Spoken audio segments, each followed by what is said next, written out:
আসসালামু আলাইকুম। সবাই কেমন আছো? ফুডি কর্নারে সবাইকে স্বাগত। শীতকালের বাজার সবজির মধ্যে ফুলকপি বাঁধাকপি কিন্তু এখনও বাজারে কিনতে পাওয়া যায়। তাই আজকে ফুলকপির পকোড়া বানিয়ে দেখালাম। ইফতারিতে যদি এরকম ফুলকপির পকোড়া বানানো যায় তাহলে এটা একটা হেলদি নাস্তা হিসাবে বলতে পারো। শুধু আলুর চপ না খেয়ে যদি একটা সবজি দিয়ে কোনো রকম পকোড়া বানানো যায় সেটা কিন্তু স্বাস্থ্যের জন্য ভালো। চলে যাব মূল রেসিপিতে। প্রথমে আমি একটা ফুলকপিকে এইভাবে ছাড়িয়ে নিয়েছি আর এটাকে আমি একবার পানি বলক দিয়ে ওঠা পর্যন্ত গরম ফুটিয়ে নিয়েছিলাম। একটা বলক দিতেই কিন্তু বন্ধ করে দিয়েছিলাম। তারপরে আমি নিয়ে নিয়েছি এখানে ধনে, জিরে, মৌরি, লবঙ্গ, গোলমরিচ ও এলাচ। আর লাগবে এটা বানাতে আদা, কাঁচা লঙ্কা ও ধনেপাতা কুচি। এই কটা মাত্র উপকরণ দিয়ে কিন্তু সুন্দর একটা পকোড়া বানানো সম্ভব। সন্ধ্যের নাস্তায় বা ইফতারিতে এরকম পকোড়া কিন্তু বানালে সবাই খেয়ে ফেলবে নিমেষেই।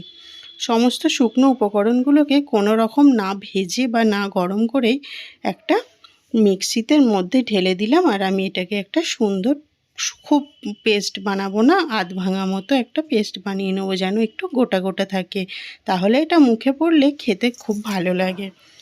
এখানে আমি একটা কাঁচের বোল নিয়ে নিলাম আর কাঁচের বোলের মধ্যে 1/3 কাপ বেসন নিয়ে নিলাম আর হাফ চামচ নিয়ে নিলাম চালের আটা। বেসন যতটা নেবে তার অর্ধেকের একটু বেশি চালের আটা নিলাম। পরিমাণ মতো দিয়ে দিলাম নুন আর হাফ চামচ দিয়ে দিলাম হলুদ গুঁড়ো। দেখতে ভালো লাগার জন্য দিয়ে দিলাম কাশ্মীরি লঙ্কার গুঁড়ো। আর সেই গোটা মশলাগুলো এর মধ্যে পুরোটাই দিয়ে দিলাম। এতে কিন্তু ফ্লেভারটাও খুব সুন্দর আসে আর পকোড়াটা খেতে কিন্তু অনেক গুণে বেড়ে যায় স্বাদটা। সমস্ত উপকরণগুলোকে হাত দিয়ে খুব কষলে কষলে সুন্দরভাবে মিশিয়ে নেব। মেশানো হয়ে গেলে এর মধ্যে ফুলকপিগুলোকে দিয়ে দেব। ফুলকপিগুলোকে কিন্তু আমি আধ সিদ্ধ মতো করেই রেখেছি, আগেই বলেছিলাম। বেসনটা ফুলকপির মধ্যে খুব সুন্দরভাবে এইরকম মিশিয়ে নেব আর নর্মাল জল দিয়ে একটা সুন্দর ব্যাটার তৈরি করে নেব, যাতে ফুলকপির গায়ের ব্যাটারটা টাইটভাবে ধরে রাখে।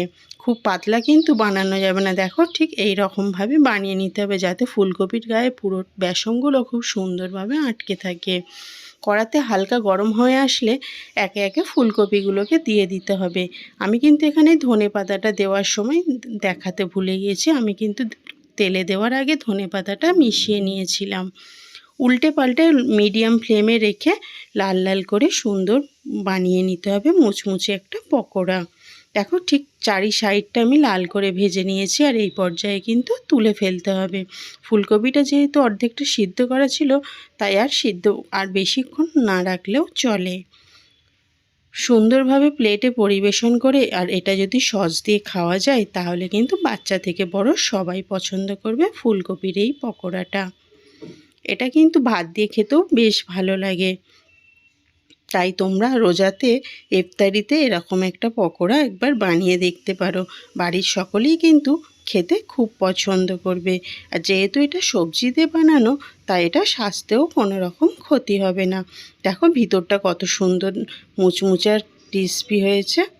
তো এরকম ভিডিও দেখার জন্য বন্ধুরা তোমরা চ্যানেলটিকে কিন্তু অবশ্যই সাবস্ক্রাইব করো। আল্লাহ হাফেজ।